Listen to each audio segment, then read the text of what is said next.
The earth was dry, the sky seemed closed, and Israel lived through days when many no longer knew who was the true God.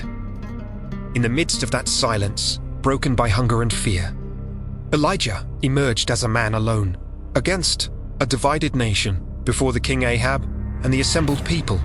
He asked a question that no one else could. Avoid until when you will stand between two sides, hesitating between the Lord and Baal, without choosing who to serve. But nobody answered, and that silence weighed more than any scream. So Elias proposed a public challenge that would reveal, once and for all, who really ruled the heavens. 2 altars would be prepared, 2 steers would be placed, but no man could light the fire. God to answer with fire would be recognized before all as the only true God. The people agreed, and the whole mountain began to breathe tears. Baal's prophets first, certain that your answer would come before so many people. They cried from tomorrow, raised their arms, and surrounded the altar, like someone waiting for an immediate signal. Chimihaz Pes, the heat has increased, and yet there was no fire, no voice, no answer.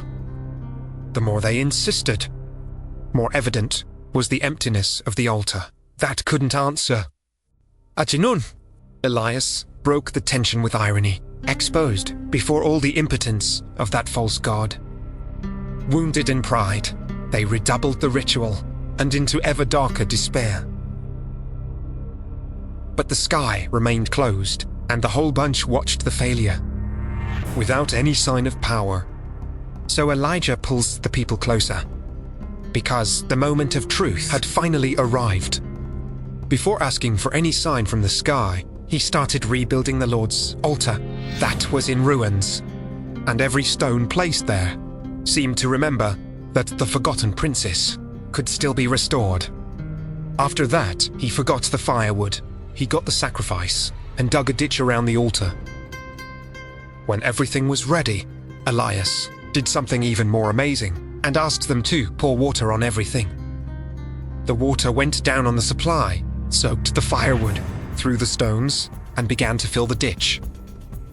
Elias had that repeated once more, making it impossible any doubt about what was to happen. And then a third time, until the water surrounded the altar, as if all human possibility were extinguished. Achi sunset, when everyone was already trapped in what they saw, Elias took a step forward and prayed alone. Your prayer was neither long nor, because true authority, no need for a show.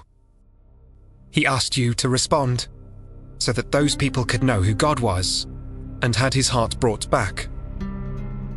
Then, without notice, the impossible tore the sky before all. The Lord's fire consumed the sacrifice, the firewood, the stones, the earth, and even the water from the ditch that no man could produce, happened in an instant, and the whole mountain was taken in fear. Archie, that moment, doubt has lost its strength, and the truth became clear before everyone's eyes. The people fell to the ground and recognized with fear that only the Lord was God. But that victory wasn't just on an altar. It was about years of deception, mixing, and clearance. Oh, comparison no mount had exposed the emptiness of idolatry and rekindled the memory of the living God. Then Elias turned his eyes to heaven, because after the fire, still another sign would come. The same God who answered with fire was also about to respond in the rain. And that afternoon, Israel has learned that it is enough. A single faithful man for an entire nation trembled before God again. If this message touched your heart, like, subscribes to the channel and activates the bell not to miss the next stories, and comment below, Amen, so I know you're with me on this walk of faith.